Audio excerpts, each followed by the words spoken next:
అబ్బాయిలుగా పుట్టి అమ్మాయిల్లాగా బ్రతుకుతూ అమ్మాయిలు చేసే పనులని అబ్బాయిలకి చేసేటటువంటి వాళ్ళు లేడీ బాయ్స్.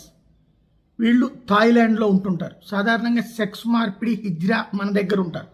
అక్కడ రెండు రకాలు ఉంటారు. ఒకటి సెక్స్ మార్పిడితో కంప్లీట్గా ఆడపిల్లగా మారిన వాళ్ళు ఒక రకం అయితే, ఇంకొకళ్ళు ఆహార్యం అంతా ఆడపిల్లగా ఉంటారు.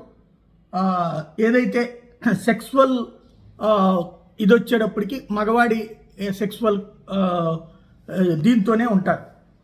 అలాంటి వాళ్ళు లేడీ బాయ్స్గా రెండు రకాలు ఉంటారన్నమాట. ఈ లేడీ బాయ్స్ మీదన ఇష్టంతో సెక్సువల్ యాక్టివిటీస్ కోసం పోయేవాళ్ళు మన దగ్గర నుంచి బోల్డ్ అంతమంది ఉన్నారు. ఇప్పుడు అలాంటి వాళ్ళల్లో ఒక అతను దారుణంగా భారతీయుడిని తన్నారు. లేడీ బాయ్స్ అందరూ కలిసి ఇది కాస్త ఇప్పుడు ప్రపంచమంతా వైరల్ అవుతున్నటువంటి సంఘటన చోటు చేసుకుంది. దానికి రీజన్ ఏంటంటే అక్కడ వ్యభిచారం అనేటటువంటి చట్టబద్ధమైనటువంటి థాయిలాండ్లో సర్వీసెస్ అని పిలుస్తారు, దాన్ని సేవలు అని పిలుస్తుంటారు వ్యభిచారం చేయడాన్ని. అక్కడ ఒక ట్రాన్స్ ఉమెన్ని 52 ఏళ్ల రాజ్ జనూజా అనేటటువంటి భారతీయ టూరిస్టు బుక్ చేసుకున్నాడట.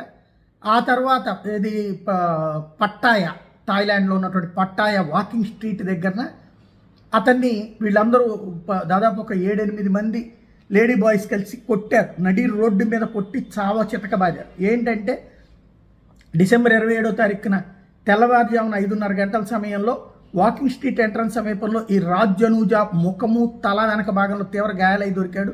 రెస్క్యూ టీం సమాచారం అందుకుని స్థలానికి చేరుకుని ఫస్ట్ ఎయిడ్ ఇచ్చి పట్టాయ మెమోరియల్ హాస్పిటల్లో చేర్చింది. ఈ రాజ్ జనూజా ఒక ట్రాన్స్ ఉమెన్తో సెక్సువల్ సర్వీసెస్కి ఒప్పందం కుదుర్చుకున్నాడు.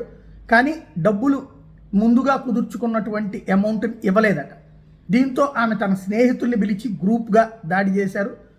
దీంతో ఇప్పుడు ముందు అతన్ని గాయాల పాలైనటువంటి వ్యక్తిని ఆసుపత్రికి తరలించి ట్రీట్మెంట్ తర్వాత ఈ కేసు మీద దర్యాప్తు చేస్తూ ఉంటారు పోలీసులు. భారతీయుడిని లేడీ బాయ్స్ కలిసి కొట్టినటువంటి సంఘటన ఇప్పుడు సంచలనం సృష్టిస్తోంది.